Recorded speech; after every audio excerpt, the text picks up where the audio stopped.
এই ছোট লোকের বাচ্চা ফকির মিসকিন, তুই কি ভাবছিস আমার কেউ নাই? দেখ আজকে আমার বাপ ভাইকে সঙ্গে করে নিয়ে আসি, তোর সঙ্গে আজকে আমি একটা হ্যাসনাস্ত করে তোকে ডিভোর্স দিয়ে তারপর আমি এই বাসা থেকে চলে যাব।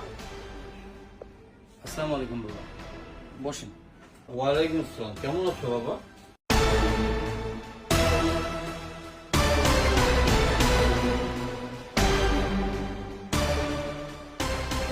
বাবাজি, কি হয়েছে তোমাদের দুজনের মধ্যে? আমাকে 2-4 দিন পর পর এখানে আসতে হয়, কি সমস্যা তোমাদের বলো তো আমাকে। হ্যাঁ ভাই, বাবা তো ঠিকই বলছে। আপনি কি মানুষ না? আপনাদের মাঝে কি এত সমস্যা? আপনাদের কি হয়েছে সেটা বলেন তো আমার। আপনার মাঝে কি জিদ নাই? কি রে ছোট লোকের বাচ্চা, এখন চুপ আছিস কেন? এখন তোর জবান বন্ধ হয়ে গেছে? আমার বাপ ভাইকে দেখে এখন ভয় পাইছিস? একা পেয়ে তো আমাকে খুব মারছিলি, এখন তোর মুখে কথা নাই কেন? কথা বল। চুপ করো তুমি, এভাবে বেয়াদবি করছো কেন? আমার আর কিছু বলার নাই বাবা, আপনি তো সব শুনেই আসছেন। আপনার মেয়ে কি আপনাকে কিছু বলে নাই? অবশ্যই বলছে।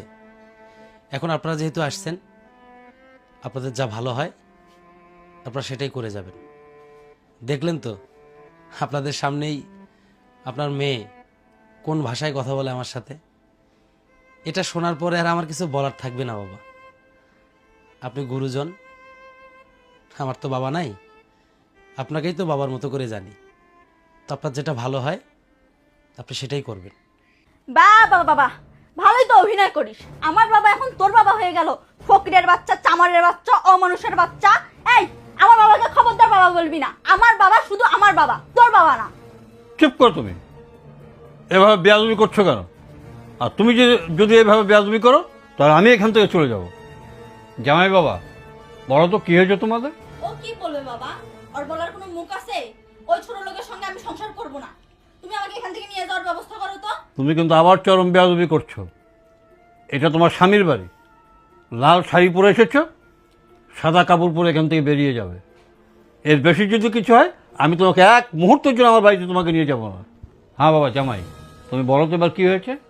বিষয়টা খুব গুরুতর নয় বাবা, কিন্তু আপনার মেয়ে যেভাবে রিয়াকশন দিচ্ছে, আমার সঙ্গে ব্যবহার করতেছে, তাতে ওর কাছে এটা অনেক বড় ব্যাপার। আপনার মেয়েকে বিয়ে করার পর থেকে আমি একটা দিনও ওর কাছে শান্তিমতো কোনো কথা বলতে পারিনি।